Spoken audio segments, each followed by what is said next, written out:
Figure it out. Hello, this is Adam Koralik from Figured Out Productions. The following video is a video of some kind, and I hope you enjoy it. Hey guys, it's Adam here, and if you're watching this the day it came out, it is March 3rd, 2020, which means it is the 3-year birthday of the Nintendo Switch, which, wow. Okay, I mean, every time I do one of these anniversary videos, I'm kind of always stunned by how long it's been, but the Nintendo Switch, like, it truly feels like it just launched, and yet here we are 3 years in, which we're going to get more to that soon enough, but man, so if you're unfamiliar with this series, I've been doing this for years now, where I kind of cover of the major consoles that are out. I kind of typically do a video every time their birthday shows up, which is generally in November. I had done it for the Wii U for years.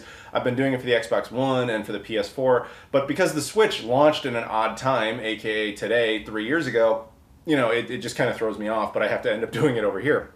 So whatever. What we're going to do is talk a little bit about what the last year has been like, some history leading up to that, I suppose, as well as, you know, what's going on with it and looking into the future. So let's just get into it. Now, a little recap here.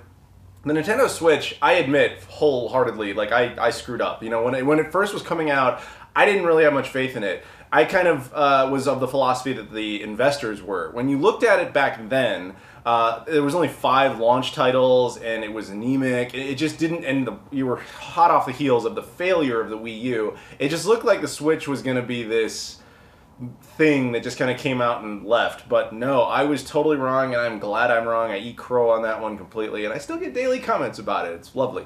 But yes, so I'm happy that the Switch ended up being a massive success, and man, has it become a success. It's on pace to become possibly the most successful console of all time. We'll wait, because it's only 3 years in, so it's still got a lot of time left to possibly have that happen. And now everyone under the sun is supporting this thing. With the Wii U, infamously, third-party developers just dropped ship. They wanted nothing to do with it right after launch. But with the Switch, everybody's on board and everybody sees the dollar sign. So I congratulate Nintendo on all their success with that. Now, Nintendo, in typical Nintendo fashion, defied the common sense model, and that's somehow always makes them lucky, except for the Wii U.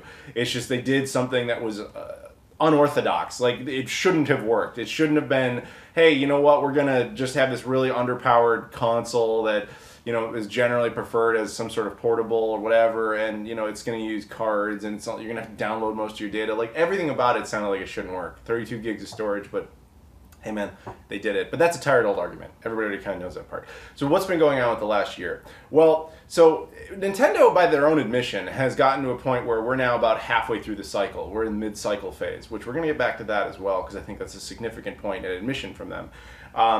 But because we're that far along, we have we're at this point where the console is pretty settled in. Historically speaking, when you're at this point in a generation, they kind of already either are a flop and they're gone, or they know what to do in order to kind of prepare for the next one. Or in this case, the console is a massive success, and they don't really know necessarily what to do or what not to do, so they just kind of don't do anything. They're at that don't rock the boat phase. I've said that many times. I'm sure you've heard me say it many times, particularly with the PS4, because the PS4 has been such a massive success, and they're just kind of like, okay, keep just doing what you're doing. And it's the same thing with the Nintendo Switch. It's been such a big hit that they don't want to do anything too crazy. So over the course of the last year, they basically followed this model to a T, which was, we're known for having big third-party games.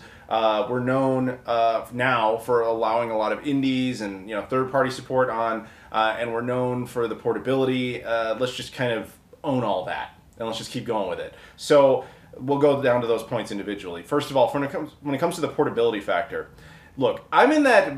I think I saw a stat somewhere that it's like 80% of people who own a Switch only play it portably. Only like 20% ever connected to a television. I happen to be in that 20 percentile. I don't particularly prefer it as portable, but obviously I don't even come close to representing everybody.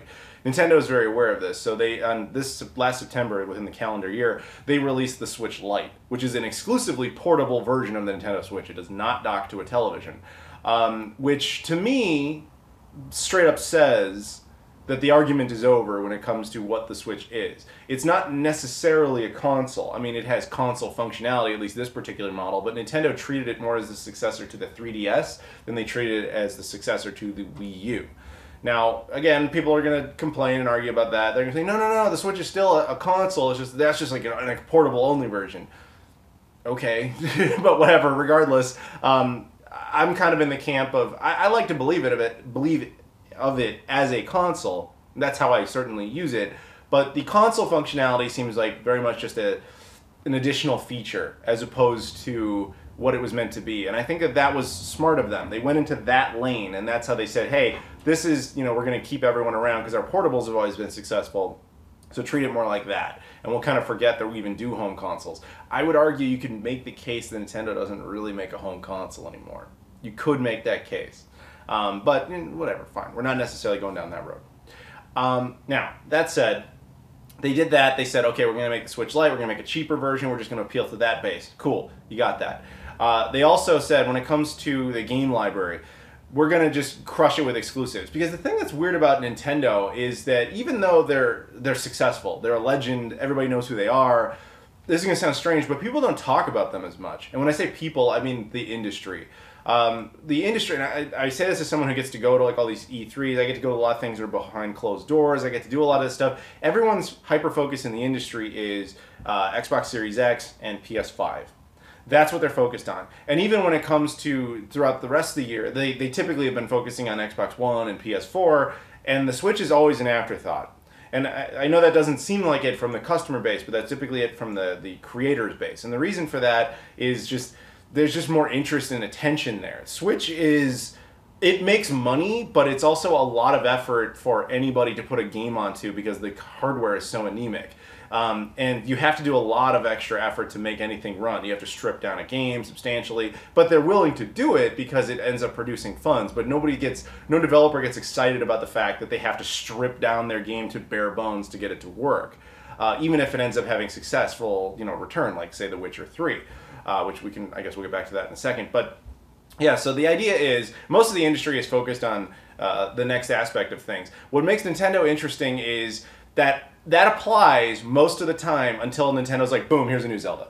The thing is, I always harp on all these console companies because I want them to be producing more exclusive content. I feel like exclusive content drives not only sales to an extent, granted that's more of an archaic model, but it also drives just interest and social buzz when you have something special about your console. The thing with the Xbox Series X is it's openly saying like, hey, we're gonna have everything that everybody has, and there's really nothing special about us. Cool. PS5, well, Sony's much better at this. They'll have their big AAA exclusives that are just theirs that kind of keep you in the PlayStation family, but even they are not amazing at it. But still, that's what the industry's focusing on. But Nintendo, on the other hand, they're known for being exclusives powerhouse, and they dropped a bunch of them on us last year, and they'll continue to do that because that's what their model is, and it's good. It drives excitement, and because it drives sales of the consoles from those, that's when the third-party developers say, okay, there's enough units in the homes, we can start pushing our stuff, even if it's a hell of a lot of work, because it's not exactly fun to get The Witcher 3 to try to run on this thing. The Witcher 3, which, getting back to that, is a game that was never meant to run on something as anemic as the Nintendo Switch. CD Projekt Red, to their credit, they're one of the best developers in the game. They basically said, look, we want to get our game on there, and we have to do this, this, and this to get it to run. It runs at something comically small, like 540p, like a really abnormally tiny resolution in order to run. And you sit there, and I remember people being like, what is the logic in playing Witcher 3 on the Switch? Like, if you're going to play that game, it's a big, immersive, beautiful game. Aren't you going to want to play it on either, at the time, the latest consoles, or, of course, like a PC? And it's like, well, who's going to want to sit there and play it on that? Well, you got to factor in that about 80% of the people with these things are playing stuff portably. So you can play The Witcher 3 portably, which is essentially an exclusive feature of the Nintendo Switch. Sure, you can play it docked if you want to, and I certainly know people that have, but that's only because you're at the point where I'm already playing it portably, I'm already playing the game, I might as well just continue the game. It's not like it won't work on my television, which of course it will. Companies like Limited Run Games, as well as many other third-party developers, have now gotten to a point with the Switch where it's almost out of control. Like, we have way more games on the Switch than I think you could ever imagine. So to give you a little history lesson here, historically Nintendo had some level of quality control, going all the way back to the NES. After the video game crash in '83 in North America, Nintendo basically said, look, we have to have something in there to kind of block out pirated games and all these crappy games. That's part of what led to the initial crash to begin with back in '83. So they had some system in there in '85, at least in the NES in North America and Europe, not in Japan, but they had that over here to kind of police it a little bit. And then they got out of control where they had like these, you know, these contracts that were basically ironclad where you had to only make a certain number of games and you could only make games for Nintendo. But the point was they had some measure of who can be on here, who can't, and here's the level of quality your game has to meet. Now that said, there were tons of NES games that are complete garbage, but that said that they did have some effort in there. Now, infamously, they got much worse about this over time, and it cost them. Like, when you got to the N64, people, like, didn't want to make games for Nintendo. Just straight up didn't want to make games for their hardware. It was too expensive. They had burned bridges with all sorts of third-party developers. And by the time the N64 was done, people think of the N64 as this, like, colossal hit. Worldwide, it had only, like, not even 300 games. Really not that big of a... And there's a lot of sports stuff in there, too, at the same time. So it's kind of like, okay. So with the GameCube, and they kind of kept that policy in place. You know, the GameCube was a solid title, a solid console. The Wii, they kind of just let things get out of control completely. And then with the Wii U, they tried to rein it in a little at first. And then they realized they had no third-party support whatsoever. And by the end, they just dropped it completely. And they said, like, anybody wants to make a game, please make a game. We got to get some titles out. Because they were at the point where, like, their biggest hit of the year was going to be Mario Tennis. Like, they just didn't have much, so they were letting anybody on board. Point is, they got to that point and decided to keep that policy in place. Let devs make games. So now we're at a point where it's almost the 3DO-like era, where it's like, hey, anybody wants to make a Switch game, that's cool. As long as you pay the publication fee, you go ahead. You get a physical card. What up? And I'm of multiple minds on this, and I've said this before. Basically, it's cool that so many companies can make their games and get to see it brought into a physical reality on a Nintendo Switch. I love physical media. I'm totally in favor of that.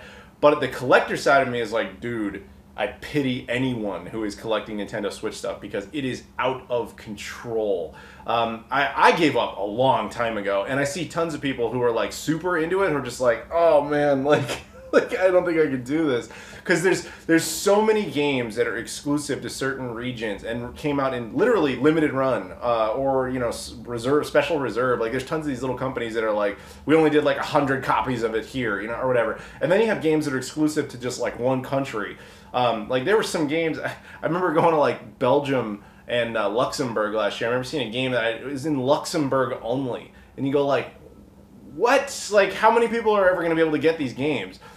So you genuinely pity some of these the console collectors who are after Switch stuff. Like I said, I'm out on that one, but whatever. But yeah, so I congratulate Nintendo for their success, but I think looking down the line, Nintendo Switch collectors are going to just hate how open Nintendo was ultimately about that. But it is a sign of success, and the fact that it keeps going and hasn't really blown up says that there's something to that. There are people buying enough of these things that, hey, you know, there's money to still be made. And when it comes to the major developers, like we said, there's a ton of them that are on board and they keep producing games for it because the big titles still show up on Nintendo hardware and people are excited. Even if they play like a watered down version of it, they're just glad it's there. So that's good. And Nintendo themselves is obviously, as I said, making great exclusive content. But that said, we are 3 years into this. We are on the cusp of the release of the 9th generation, and we're definitely getting back around to that point in a second. But Nintendo, their hardware was anemic even at launch. Where is the Switch Pro, is where I'm going with this. Now, that rumor has been going around for a while. You know, it was kind of out there, and then Nintendo said, no, that's not happening, and you just go like, okay, well, is it not happening this year? Is it not happening ever? What's the deal? So, obviously, I don't know, but at the same, here's kind of my thoughts on this. Nintendo they're kind of okay with having anemic hardware, but they are getting to a point by their own admission that we're in mid-generation of the Switch. So we're almost to the point where it's socially acceptable to start thinking about what's going to replace the Switch, as weird as that might sound. I think that they're going to make some attempt at a Switch Pro soon, but I think maybe 2021. But I also don't expect it to be anything like, oh, it's 4K in your pocket. I don't think it's going to be like that. I don't think Nintendo likes to do those type of major jumps. I think it'll have like better storage capacity, better screens, maybe some, you know, better processing power, etc. But probably not much else, because if the Switch Lite and all their market research has taught them anything, is that everybody's treating the Switch as a portable. So there's only so much you really need to do with it, at least at this generation. So I would love to see a Switch Pro, but I'm also of the philosophy, hey, I want to play it on a television because, you know, I own a television. If you want a Switch Pro, the best you can do at this point is connect something like the M Classic to it. That will give you a much nicer image on your television. But again, that's if you actually intend to play it on a TV. That's your Switch Pro right now. You can. Wolfden did a video about this, but that was the claim he made. I agree with him on that. If you want a Switch Pro, add an M Classic to this. But otherwise, yeah, I don't know if you will necessarily get one that we would be happy with. I think it's just going to be some new model, kind of like the Switch Lite, except rather than taking features away, it'll add some. You might get some better capabilities, but nothing that's going to like wow everybody. Nintendo doesn't like to do that when it comes to their hardware, is wow everybody. They're more about wowing you with their games. And I expect that to continue. I think we're going to continue to see more great games come from them. And I look forward very much to that. It's, you know, they're a legend for a reason. But now I want to talk about the generation. So I've been kind of holding my tongue a little bit on this for a while. But the basic argument people have been having online for years, and I've seen it in my own comment threads many times, is what generation is the Nintendo Switch? You will see a ton of people that will make the case that the Switch is a 9th gen console. Now, I am not of that philosophy. I've been sitting on the sidelines. I'm of the philosophy that it's an 8th gen console. Now, hang on, before the keyboards start exploding, let me explain myself. I am yet to find or hear a valid reason why the Nintendo Switch would be a 9th generation console. So I'm going to throw out there why it's an 8th generation console. One, it's 3 years old. 3 years old. This is not the birth of the 9th generation when the PS5 and the Xbox Series X maybe will launch in 2020. They're supposed to, but there's I'm going to sidetrack for a second. Not that I haven't already done that a million times. But those two consoles are supposed to come out in the holiday season of this year, 2020. But this is no joke. With the coronavirus being what it is, this is not your SARS. This is not your swine flu. This is none of that stuff. This is actually having a physical effect on manufacturing processes throughout China, which means they might get delayed solely because they can't build enough units. So the launch of those consoles may not come till 2021, early 2021, which means even if they launch in holiday of 2020, the Switch will be nearly 4 years old. 4 years old by the time those consoles drop. 4 years old is typically about the average lifespan of a console generation. There's no way it's the birth of a generation on simply the timing. Because generations are defined one part hardware, one part timing. So it misses the timing argument completely. It's not even close. And then when it comes to hardware, this thing is more anemic than the base model of the Xbox One. So yeah, it doesn't meet that argument either. I think the reason people like the idea that it's a new generation console is just the idea that it's a new generation console, not that they have any valid argument for it. It's, you know, and then I've heard this one too, generally from kids. It's like, no, it's the newest one, so it's the newest generation. You can't have, they already had a Wii U, you can't have two in the same generation, which is not accurate at all. This would be Nintendo's first time doing that if they had the Wii U and the Switch in the same generation, but Sega did that. The SG-1000 and the Sega Master System, both third-generation video game consoles. Atari did that. The Atari 5200 and Atari 2600, both second-generation game consoles. SNK did that. Neo Geo AES and Neo Geo CD, both fourth-generation game consoles. I put it out there to you. I submit it, and I completely stand by it. Nintendo did this. They finally got on board with having two consoles in the same generation, both of which are 8th generation consoles. Hell, if you really wanted to get into the hardware argument, both of them kind of sit pretty at the 7th gen console mark. Sorry. I mean, the Switch would be like by far the most capable 7th gen console, I guess, but I bet you in some ways the 360 and PS3 could outperform it. Now, I'm not making that case. I'm sitting here saying firmly, this is an 8th generation video game console. It just is. It's a late one, but it is one. This is how it goes. Even those who want to bring up, oh, but the Dreamcast launched, you know, around the time of the N64 and Super Nintendo, N64 and PlayStation, so it should be 5th gen by that logic. No. That one was a massive technical leap, and it was only 1 year before the PlayStation 2, and then 2 years before the GameCube and Xbox. Not 4 years, dude. Not 4 years. And not anemic to even the... That would be like if the Dreamcast had launched and was less capable than the 3DO, but also came out like in 2006. It doesn't make any sense. Like, it's just not It's not an argument, but that's essentially what the Switch is. So when you kind of average all that together, it's basic. It's an 8th generation game console. It just is. I'm saying it now. And by Nintendo's own admission, like I keep saying, we're about halfway through the cycle for this thing, which means they're projecting about a 6-year lifespan. I bet it'll be longer than that, but only in the technical sense of like games keep getting released after they're no longer focusing on it. I think that, like I said, the coronavirus is a legit thing that actually is delaying production, so we'll see exactly where that goes. But I think Nintendo is going to obviously continue to ride this thing out because it's a massive success and they're going to want to milk that as long as possible. But we are basically, like I said before, we're basically at the point where we can start talking about what is going to replace it. Now, I realize I've contradicted myself a little bit here because I'm talking about how this is an 8th generation game console, and earlier in this video I was talking about how it may not even necessarily be defined as a console, but more of a portable. Yeah, that's where we are. Is everything about the Switch is inherently like, I don't know, is it this or this? So I believe that if you call it a console, it is an 8th generation game console. If you call it a portable, then it's kind of in a league of its own.